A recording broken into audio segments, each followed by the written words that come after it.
Football and its impact on the geopolitical aspects, our third session of the day, an exclusive Johann Cruyff Institute session.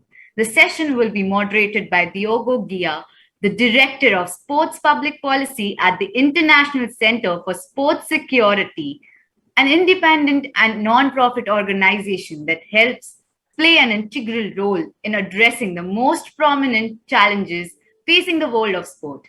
Diogo also serves as the COO of ICSS Insight and is the executive director of the ICSS Euro, heads up the ICSS's initiatives in the fields of international cooperation, sports public policy, and the EU affairs, leading the ICSS delegations in Brussels, House of Sports, London, and Lisbon. Well, moving on to our first panelist, which is Hashim Al Madani. Born and raised in Baghdad, Iraq, is the co-founder and chief commercial officer at the Four Nations Football Consulting. Currently based in Barcelona, he has more than 10 years of experience working in projects related to commercial strategies, international brand expansion, and partnership agreements. He holds an MBA in international business from the New York Institute of Technology, as well as a master's degree in football business from John Cruyff Institute.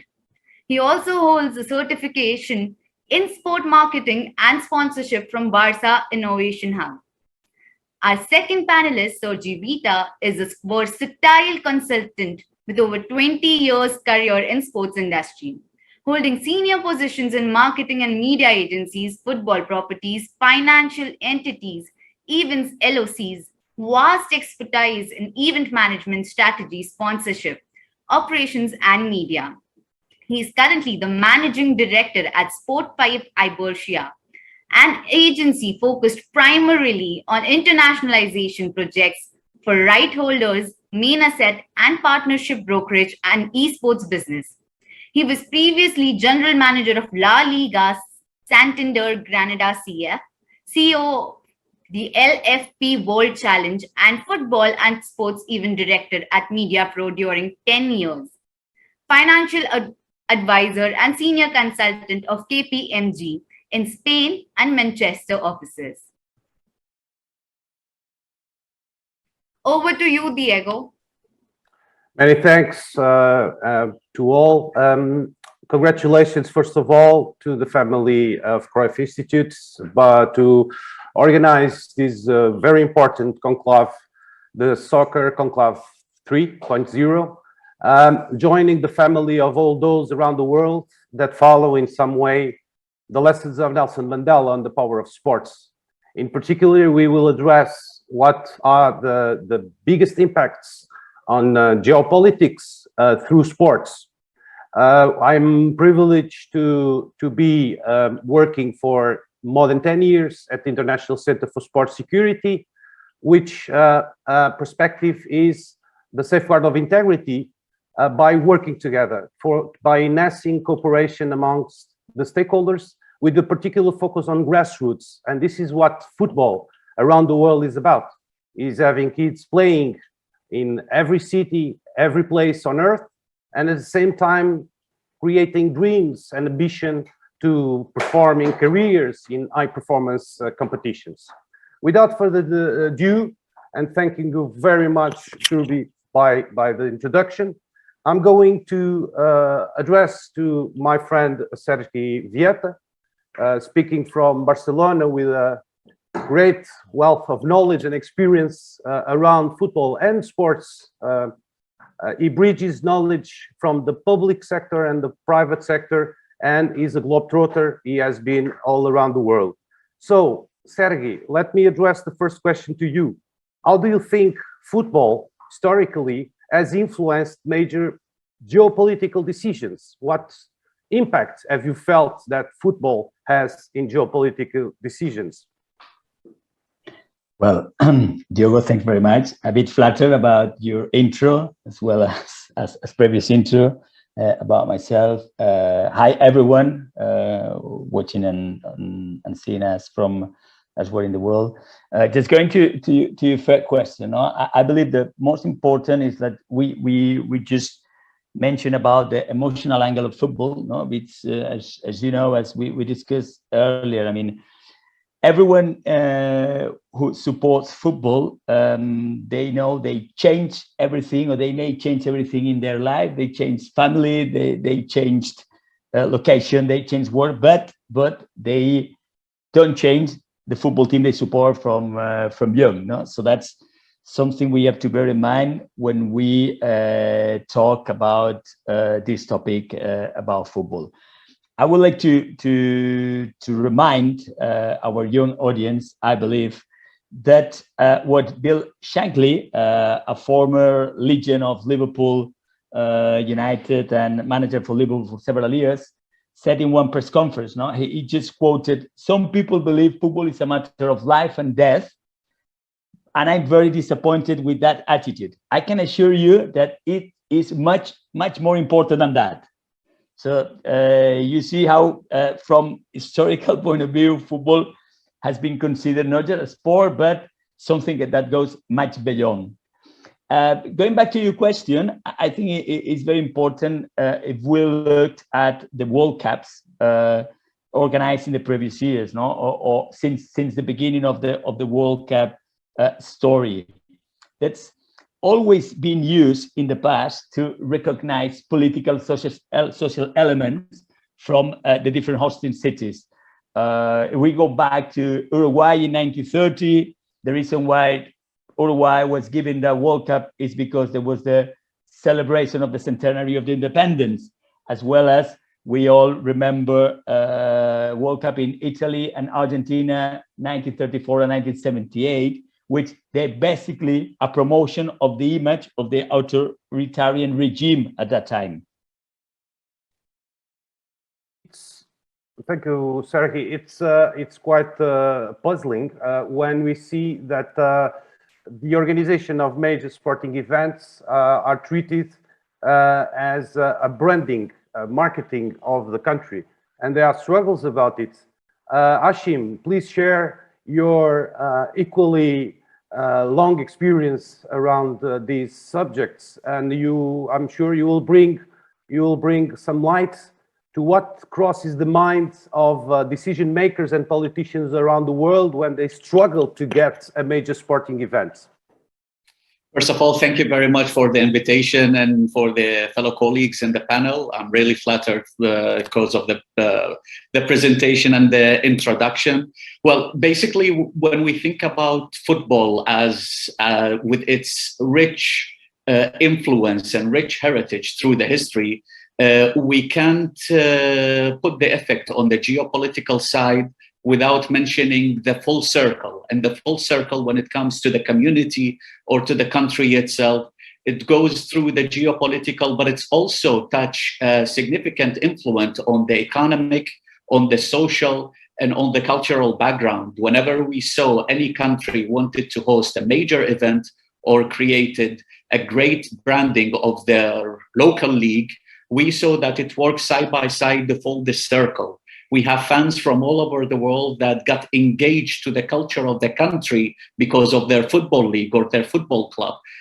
We have the expansion right now that we see of the branding of the football clubs or even the major events. It's a great representation in the most healthy way that we can find to reflect the culture of the country and the background to the rest of the world. So when it comes to planning and to trying to find solutions to geopolitical things, I think it's one of the most effective tools when it comes to propose a sport as the major face of the country. We have a rather puzzling element. We at the ICSS we are working in security matters, particularly of major sporting events, and we work. Last year we released an handbook with the United Nations Office of Counterterrorism, UNOTC, and other bodies of the United Nations about major sporting events. And one of the elements that struck me at the time, it's that more than 80% of major sporting events since 1896, so the first Olympics with Coubertin, let's say in these 120 years, more than 80% of all major sporting events, and football included, took place either in Europe or in America. This leaves a huge room and also a huge responsibility, because we know from the Barcelona event, the Olympics in 1992, what was achieved at that time. And we know what these major sporting events can bring to communities. This is the geopolitical influence. How do you see the development of this model, this Barcelona effect, and that must be used around the world? How do you see it, Hashim? Well, I see it like, especially living in Barcelona, everybody in the community, they talk about Barcelona before and after the Olympics. So that gives you like a direct reaction of what the impact of the Olympic was to the city. It was the Olympic and what happened after the Olympic, opening the door to the rest of the world through tourism, through the cultural background of the city, the region, and even the country Spain. So when we think about organizing major events, we are talking about a plan. It's not only organizing the event itself. Now we are seeing it with Qatar 2022. We saw it before in South Africa. We saw it in the World Cup in Japan. It was a kind of like a bond that bring football fans from all over the world through its strong influence to open the door of this country to the rest of the world. So when we saw, for example, we have another example of Dubai in the Youth World Cup. The Youth World Cup was part of a major plan to make a grand branding for Dubai and the exposure to the rest of the world. Of course, when we try to think about what are the requirements, whether it's regarding to the infrastructure or to the infrastructure development or even the weather and all those elements, of course, we're going to shorten the list to 4 or 5 candidates each time, and we're going to move from one to another. But in order to bring this opportunity to the rest of the world, especially the underdeveloped one, we need to think about the bigger picture and how the investment and the planning and the activation of those strategy can bring influence, not only on the short term, but on the medium and the long term as well. Yeah, it's quite curious that you bring on the example of Japan and South Korea World Cup in 2002, because indeed, historically, two countries, neighbors, but with tensions. And this has, in fact, produced a strengthening bonds between the two universes, with benefits to the entire world.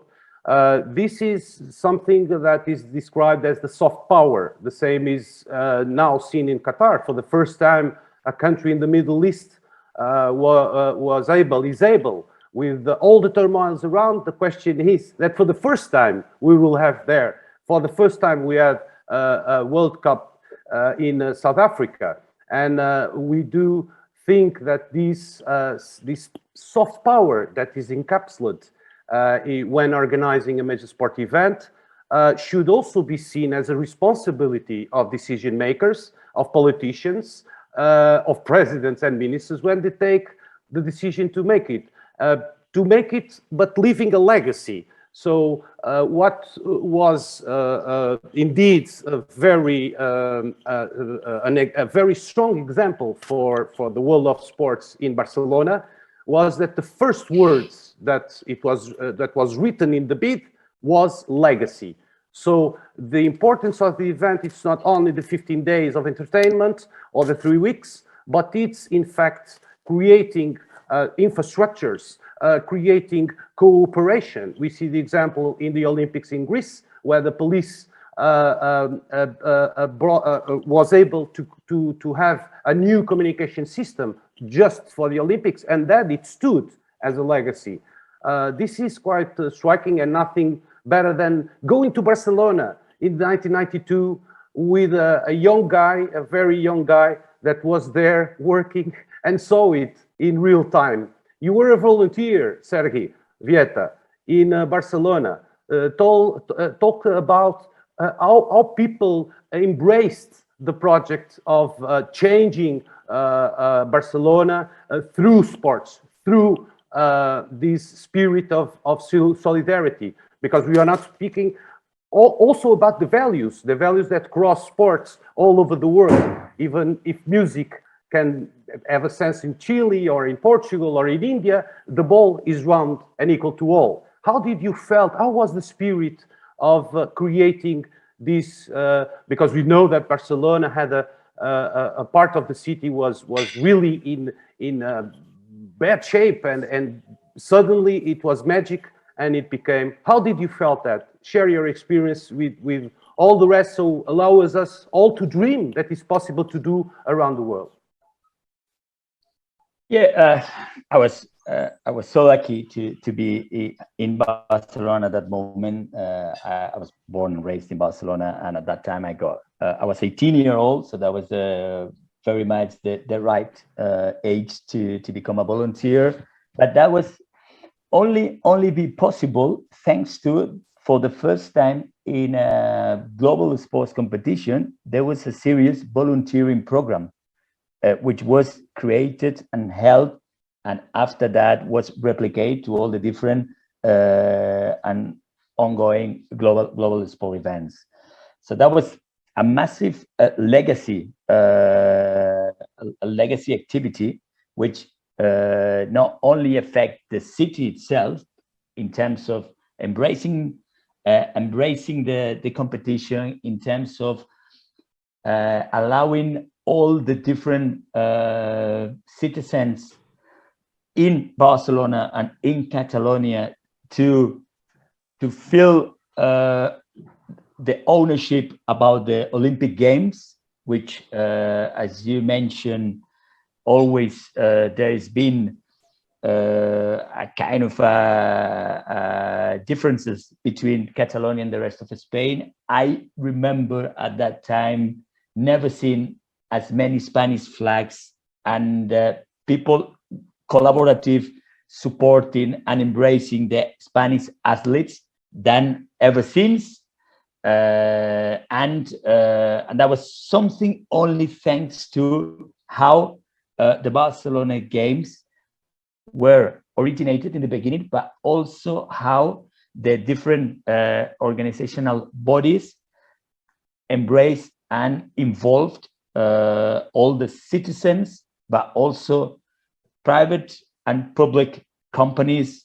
Also, there was a fantastic sponsorship program with so much activation for all companies across the games, and also everything Barcelona did to host the best Olympic Games until that time, in terms of infrastructure, in terms of logistics, in terms of new housing, in terms of the sports city, etc. Let me follow up on that element of the diminishing the social tensions and bringing cohesion. Sports as these, like Mandela, with that magical courage of him, he managed to demonstrate diminishing social tensions in communities, in local communities, regions, and countries. We speak a lot about this power of sport to help solving tensions. Hashim, you are to testimony. You come from Iraq. You come from a very from the origin of our civilization, if you want. At the same time, always with tensions, social tensions, lots of differences. What role as sports and football in particular brought to diminish such tensions and bring better days to all? Well, basically, like when we think about what I faced and saw with my eyes was one of the biggest lessons about the role of football and the role of sport to solve conflict within the same community, within the same country. We are always talking about the geopolitical and the interest between two countries, but also we need to highlight and bring the insight to the audience about the reflect and the effect on what happened inside the country. I was living in Baghdad in 2007, where Iraq was suffering immensely the civil war between the Sunnis and Shias, and nobody was safe from it, whether you are following the religion or you are outside the religion circle. And by that time, it was the preparation for the Asian Cup when the Iraqi national team went to participate without any preparation because the country was in a chaotic situation. The message that it has been taken from the media to the fans of football is that this national team will represent Iraq. It's gonna prioritize the name of the country above all the sectarian division, above all the cultural differences, and above all the beliefs of everybody, because it gathers people from all over the country to participate and prioritizing the name of Iraq above all. And fortunately, we won for the first time the Asian Cup in football. And this had an immense effect on even the mindset of the most extremist person in that country. And we saw that together we can achieve something. Together we can be winner. With not only it's about finding the division between one side or another, or the different side that it was in the political equation at that time. And like, I can assure you that the mindset of the absolute majority of the people of Iraq changed through that time, and they were looking for what gathered them instead of what can divide them. And the civil war, practically it was the first step toward ending the civil war when the players of Iraq rose the cup in their hands and they moved all over Iraq to show the achievement to the population. So we speak about soft power and geopolitics amidst countries, but we come down to a very concrete example, very striking. Thank you so much, Hashim, on what the sports and football in particular can bring in terms of overcoming the differences. And that is, of course, the biggest challenge of humanity, not today, although we are in troubling times, but I would say that we were always like this. We need to understand each other, create bridges, and perhaps sports and football in particular is the greatest weapon to do this, to bridge and bring people together, but also to solve and help overcoming shortcomings. And one of the shortcomings, and we at ISS are privileged to have been working also in India, in Brazil, in several regions of the world, to tackle gender balance issues. The access to women to sports. We are so proud now, 2 weeks ago in Saudi Arabia, that we see girls and women coming to the stadium, being involved finally, and the improvements are happening all around the world. We tend to only see bad news, but there are also good news and very tough women and girls around the world that are striving to get an equal position. Sergey, what sports and football, in particular, according to your experience, has brought in terms of improvement of this gender balance that is one of the biggest ambition of humankind at the time, because we have to work together, starting by the gender balance? Yes, I think we have to look that improvement or into different layers. Now we got the professional layer, which that is the one which is most visible, because that's the one that generate higher audiences and get more press minutes and media minutes, and therefore that is the one that is more common shared, which that is the one with the professional football, male and female. We have recently seen the successful organization of the Women Euro in England, which they got sold out most of the games. They go massive global audiences, and made a move in the same country as England to develop new programs or new rules in order to protect and promote female football development. So that's a reality that's happening. Other than that, you've seen in other countries where they have agreed to wages equalization between, or equality between male and female for some national Tennis is teams. working hardly on in that sense in several other sports.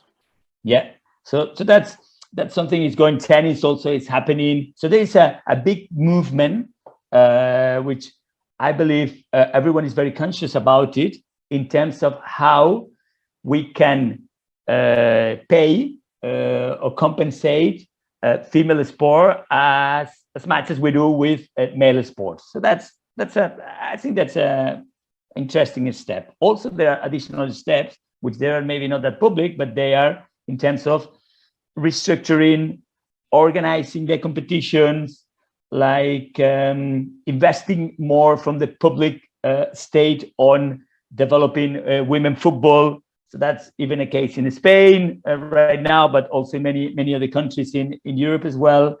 And then we have to look at the second layer, no? Because in the end, I always said that football is about practicing, and you start practicing at the younger age, and then you become maybe a practicer in the old ages, but mainly a viewer and a fanatic about football, no? But I think that growing football in younger age, that is really important, and I believe football for women at the earlier stage was a bit forgotten. So therefore, I think that's a bigger step going on. FIFA, UEFA, they have their own programs addressed to different countries in order to promote gender equality, but also women football at grassroots. But also there are non-NGO organizations across the world, even football clubs, leagues, or even federation, which they have building from scratch their own programs in order to develop and make conscious about the current discrimination for women in access to a sport, and football is as the main sport in most of the countries. Thank you very much, Sergi. We couldn't agree more. We have a long way to go, but in any case, we see UNESCO, the Council of Europe, the International Olympic Committee taking proactive measures, and this is a challenge also when you organize a major sporting event, is to highlight the need to make these changes. Ashim, these changes are very slow. They are due to lots of phenomena, but since football is the most watched, most popular sport in the world, how can we spread positive messages around this issue of gender balance, and how do you see I think the changes? I saw the changes in Barcelona, where I live, where I remember like 5 years ago, I went to a football match of the semi-final of the Champions League when FC Barcelona played, and there were like around 500 people watching the match. And we saw in 5 years, FC Barcelona could fill the whole Camp Nou 2 times and break the Guinness record of the most attendance match in women's football. So we noticed this organic growth when it goes to football, and even it can reflect to the rest of the sport in the most developed country, and Spain is one of them. But as we are living in the globalization, we understand that this message will gonna spread directly or indirectly to the rest of the world. We saw like Saudi Arabia, as you mentioned, they are putting an important weight on the development of women's sports in their Vision 2030 program. And also we saw it also in Iraq that a few months ago, the Iraqi national team, women's national team in futsal, they won the West Asian Cup, which was the first trophy that won in Iraq in the women's category. So I think like also when we understand that the women in sport and the involvement is growing, and as we as fans see those sport women as a role model somehow, so the message will go maybe slowly but surely to the rest. And what is needed is the planning, execution of those planning when it comes to the public sector and in the underdeveloped countries and then in the rest of the world, so we can do like one step forward in all aspects when it comes to women's football, and especially to women's sport, and especially women's football, as it has the biggest influence for the rest of the world and the most followed sport. It's very interesting that you speak about this notion of organic evolution or organic growth, because at ISSS we see exactly the same, and we believe in the concept of step by step. Although inaugurated by Jean Monnet and in the foundations of the European Union, we see it as something that is a method, an algorithm moving on. And this has also to do with governance, because as we have been discussing, the fact that there are standards and sharing of good practices, this can lead to that to help that organic evolution in the good sense. So I think it's very interesting and worth developing, Dr. Hashim Al-Madani, because it's a very, very interesting concept in which we will also work on. The fact that gender balance is an element of good governance, because you can only say you are governing properly when you cover everyone and you pay attention to the differences. We have the notion that equality is treating equal what is equal and different what is different.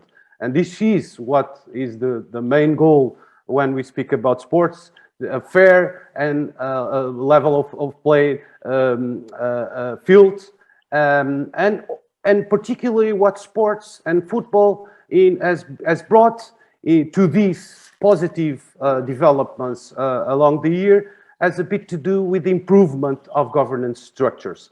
We saw lots of big scandals in Olympic Games, like Salt Lake City, in World Cups. All the bids are under suspicious since ever, but things have been improving, and we feel that around the world there's this will to improve governance. How do you, Sergey, you have been in a crossroads all your life between the public and the private sector. What do you think is the relevance of a proper governance and the impact it has in the good sporting results, or even in the branding and the soft power of countries and regions? I mean, just following what you just mentioned now about Salt Lake City and also what happened with FIFA recently, with all this bravery and allocation of votes to several host cities in order to host countries to organize those events.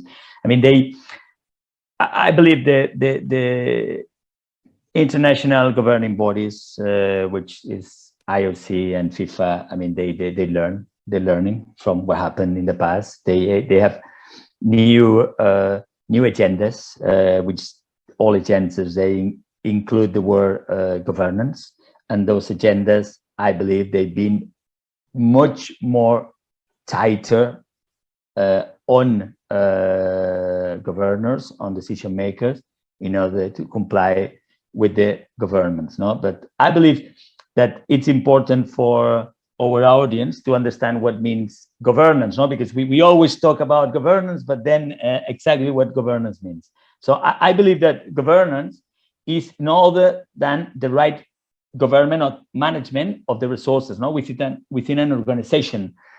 But that implies, which I think that is the key from the word governance, to follow the principles of transparency, accountability, democracy in the decision making, sustainability, and so forth. No, so that's a massive improvement or a massive concept.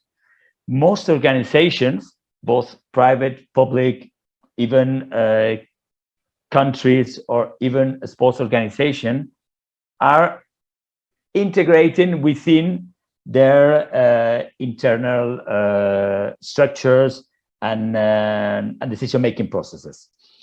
So to go a bit more into detail, I believe that we need, besides there is a board of directors which have undecided strategy, which they have a roadmap for the organization to follow for the coming years. You definitely need to have an external and independent bodies to supervise and to make accountable about what the decision making or the decision bodies are making at every moment. So I believe like compliance, the word of compliance, is needed. Auditing the companies, more on the financial statements. Then you need regulators outside of the competition, outside of the same institutions to deliver and to implement some rules, procedures for the companies within that environment need to apply and need to integrate within their decision-making process. And then in the case of football, you definitely need, on behalf of the clubs, you need to have leagues with strong power to create that rules, that procedures, but at the same time to find internal bodies in order to follow and validate that results. It's important in the end. I believe that has to be communicate properly, share among all the different players within every sector or every industry, because in the end, all the different participants and actors need to play within the same field of play.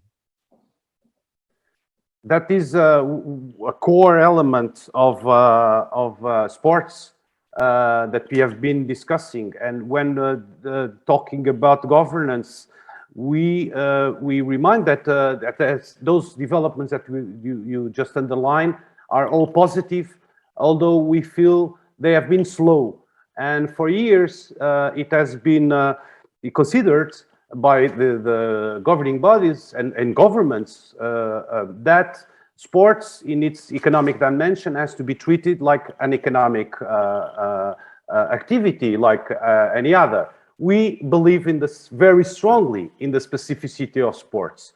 What this means essentially is that while in a normal commercial environment, your objective is to get rid of your competition and your competitors, in sport you need your competitors. There's not a winner if there's not a loser. And this trend is abnormal, this strange trend that's very specific, that's why we speak about specificity of sport, has allowed for many years a kind of a blur, a shadow in the way sport is managed.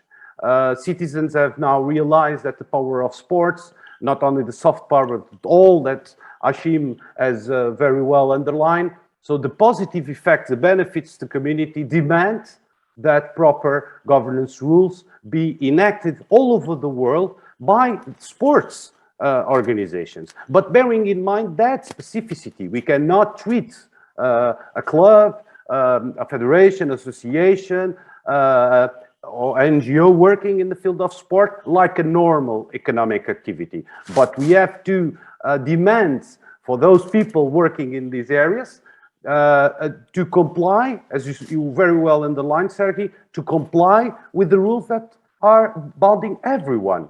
So the rules of law, the protection of human rights, proper governance, protection of the weakest, people with disabilities. So there's a responsibility, a collective.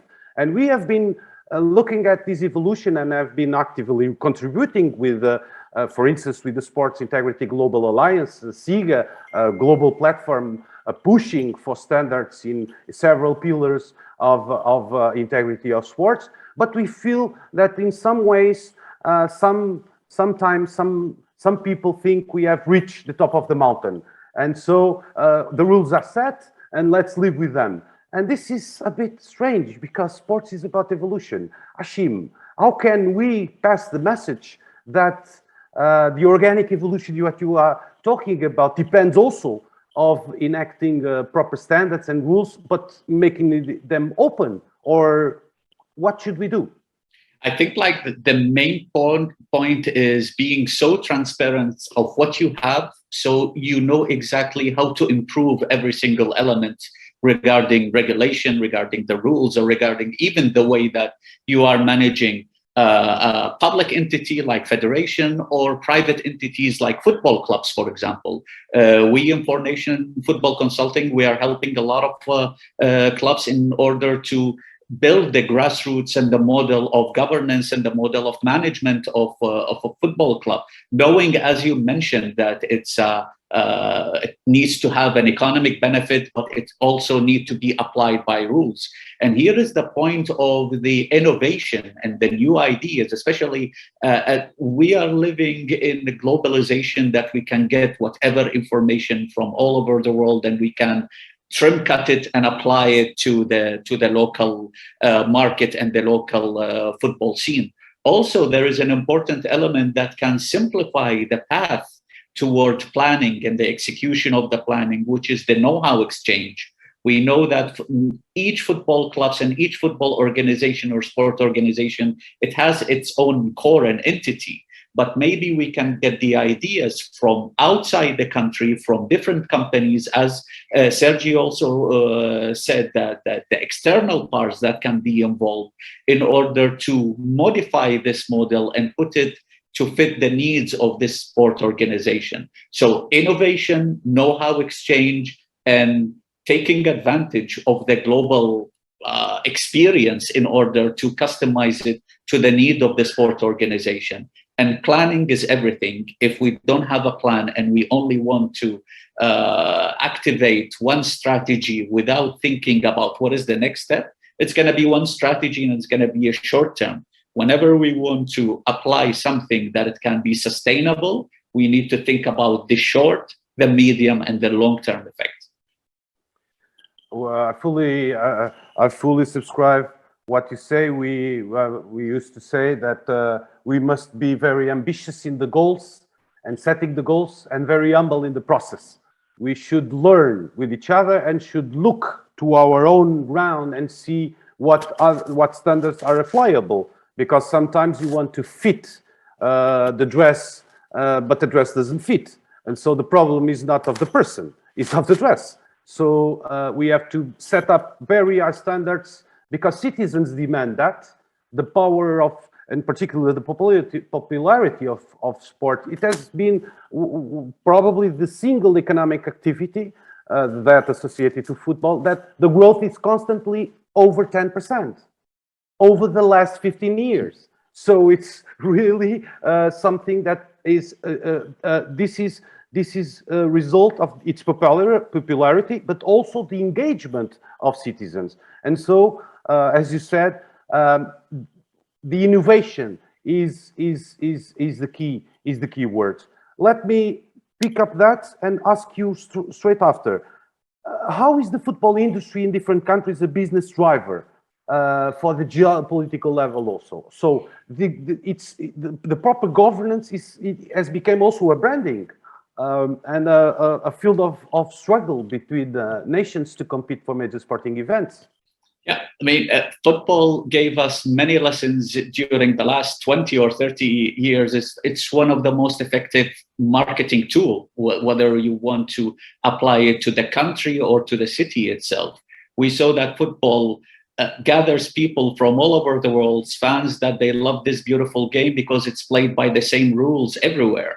And that's what attracts everybody. We saw now that even the entities and local leagues become worldwide, that even can touch all aspects of life, from tourism to the infrastructure, to even like thinking about the flights going to a specific city because of the football club. And this is what we saw it, for example, in Portugal, 10 or 15 years ago, when in Porto there was no direct flight, and now you can go to Porto from all over the world, and you see how exactly it's can involved. And the football club, after they won the Champions League, it became something trendy to go and see Porto. So that it can touch everything when it comes to the life of the citizens and the fans, and it also can go in to the psychological level of gathering people, because when you bring people from one country to another, and just like taking an example, when the Spanish Super Cup has been held in Saudi Arabia, we saw many Spanish people going to Saudi Arabia. Without the Super Cup, nobody would think about going to Saudi Arabia. And what happened when they went there? They were impressed, and maybe they can do a second visit. The same is going to happen in Qatar. The same happened in South Africa. So it's a kind of a process that I repeat and insist, it's a long-term one, and it's not only about organizing the event, it's what's going to do after that. And we saw many examples of how well-driven strategies helped the country and helped the city to have an identity and to be related to a specific event, like the city I live in, which is Barcelona. Until now, everybody is talking about Barcelona in '92 as it's one of the most significant example. It became an algorithm Exactly. clearly, and it's a way of showcase the growth and the political willpower, the positive effects. We are now coming to the end of our session. I think we have 10 minutes. Surbi will confirm kindly. And I'm going to pass to the last element of this discussion, which aim is to help you, lovers of sport and the power of sports, in your reflection, looking at what is before the eyes, but also learning from examples worldwide. And one of the main issues around football, because we speak always about the pyramid, so from the streets to the Premiership, for instance, it's a long road. And this is as much to do in the way how international player recruitment can really change the perception, the social perception. This has been a struggle along the years. Sergi, you have been one of the stakeholders around the world that has contributed to this discussion and to the improvement of rules, both in the public and the private sector. How do you see, how can football international player recruitment really change the perception socially and globally? How do you see this? Well, and how can we improve the recruitment and making it more transparent and more, well, not being afraid of situations that we cross the eyes in the press worldwide? Football or sports in general, they always have a say within the global economy in global economy. The reason why is because, just to put in context, there is 2%, a minimum of 2% of the GDP worldwide is coming from sports. And in countries or in regions where football is #1 sport, which mostly Europe and Latin, they almost account for this full stake. No? So that means like that's how relevant decisions or activities in football change or affect the rest of the geopolitics, or even more important, let's say, the lives of the citizens and the people in this world. On this specific topic, I mean, football is a global expression in terms of audiences, in terms of participants, revenues, as Hashim previously explained, all the different areas linked to sports of football, but also it's very diverse. No, diversity, I believe, is one of the key elements of global activities, and football is being one of them. And thanks, I believe, to the player recruitment, we've improved that diversity. I mean, I believe in the past it was difficult to see different origins in the same teams. But now, since globalization, since the new rules on protection of human trafficking, but also in terms of the boast on internationalization, you can easily find teams formed with so much different background and context. So that's something which I believe that's important in terms to ease the difference among the global population. What is very important right now, after we saw that due to financial fair play, as well as for UEFA and FIFA, they were banning, or they were just putting some penalties on several clubs because they apparently didn't the things right in terms of identifying and bringing international youth players. I believe that we definitely need to have a proper regulation on signing new players for professional clubs to ensure this is a fair business for everyone, but at the same time allows to grow organically and develop those business or those activities very much linked to the program development and players' activities, no? But also, and going back to what you mentioned earlier, also to protect kids and families from human trafficking. On the good side, we need to bring them opportunities to leave maybe the deprived areas, their maybe toxic contexts, but at the same time, we need to make sure that we do in the football industry in the right and the positive manner. Indeed, we have to continue with the grassroots programs. We have homegrown players rule. We have compensation for training for the training clubs, the formation clubs. This is all positive trends, but I think that our friend Hashim Al-Madani has probably touched the wound with transparency. We lack transparency, and transparency is power to citizens and also to the stakeholders that are passionate about sports. With this striking growth, as Sergei has so expressively shared with us.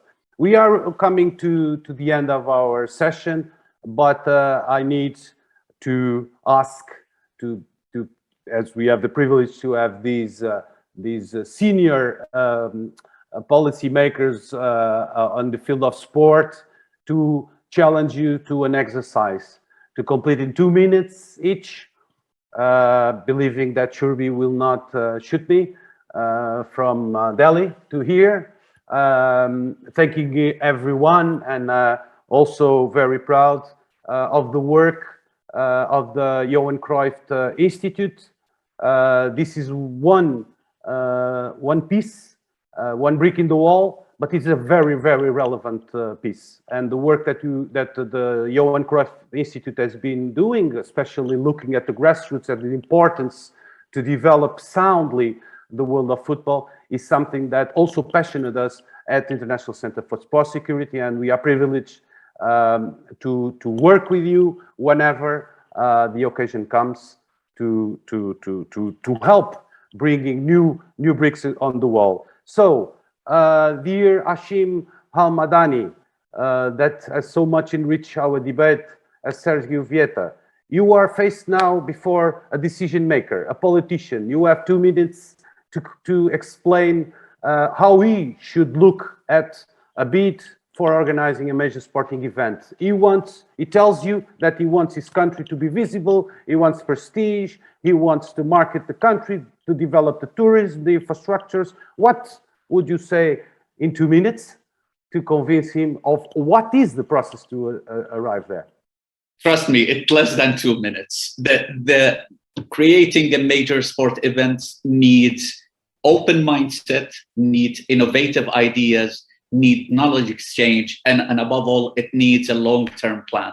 Whenever you have all those elements to customize it to the country's needs and to the cultural background, I think the country can go one step further, thinking about the long-term goals, which is improving the infrastructure and improving everything. Because sport is the most effective tool that we saw it everywhere, and we saw the result, and it can be showed with throughout the years, the 50 years, how sport has evolved and has developed everything and has developed the countries that gave the main weight to the sport event. Definitely less than 2 minutes and very persuasive. I hope that the decision makers, the current ones and the future ones, pay attention to Hashim's Al-Madani's word. Sergi Fieta, what would you say in 2 minutes?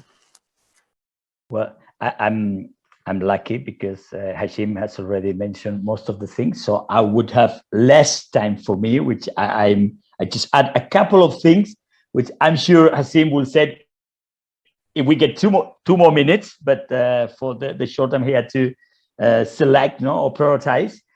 I would say, first of all, engagement. We need engagement from all parties in order to host a big event, or in order to develop a sports discipline within a country.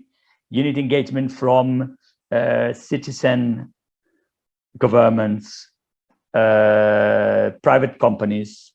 You need even for the citizens. And then secondly, what I think is involve them all. That's engagement. That's everyone to work on the same goal. That's number one, because we've seen in the past so many times that when citizens think different to what governments are looking at, then the event eventually never happen, or it's a disaster. No, and the second one, which I think is very important. No, I believe in the youth participation. I believe in grassroots. So if we want to develop one sport discipline in a country, in a region, in a city, you definitely need to allow the young generation to learn about that sport, participate in that sport, and build up the infrastructures, soft skills, but also technical people to be part of this development. Otherwise, I very much believe that something you are not fond of is very difficult. You eventually succeed. In a way, many thanks. In a way, you expressed that with your testimony as volunteer in Barcelona. People got together. This is the most amazing thing that sport brings our continents. We are all in different continents and speaking together. I'm most honored to be moderating this so rich panel. I'm grateful once again to the Johan Cruyff Institute on behalf of ICSS, the International Center for Sport Security. We hope that you keep doing sport, playing sport, and protecting sport. And allow myself to conclude. I have some experience in my life. I've been working in several institutions, European level, national level, governments, etc. I've met many politicians, many interesting people around the world, great athletes, magical athletes, Olympians, Paralympics. But the best policy speech I've listened to in my life is this one, very brief, that I'm going to share with you, hoping it helps the reflection, but also to augment, if possible, the passion to do through sports the changes in society, the most needed changes, but with ambition in the goals and humility in the process. We have all reasons to achieve. Many thanks once again to the Johan Cruyff Institute, and the speech is this: sport has the power to change the world. It has the power to inspire. It has the power to unite people in a way that little else does. It speaks to youth in a language they understand. Sport can create hope where once there was only despair. It is more powerful than governments in breaking down racial barriers. It laughs in the face of all types of discrimination. Nelson Mandela, of course. Word to you, Shurbi, and all the best to everyone. Many thanks. This was one of the most enriching and enlightening sessions. Thank you so much. I know I'm not on a timer here, but 2 minutes is too less to thank you all. Thank you so much, Diogo, for bringing out so many knowledgeable and insightful conversations through this session. Also, thank you so much to our panelists, Soji and Hashim. Thank you so much once again.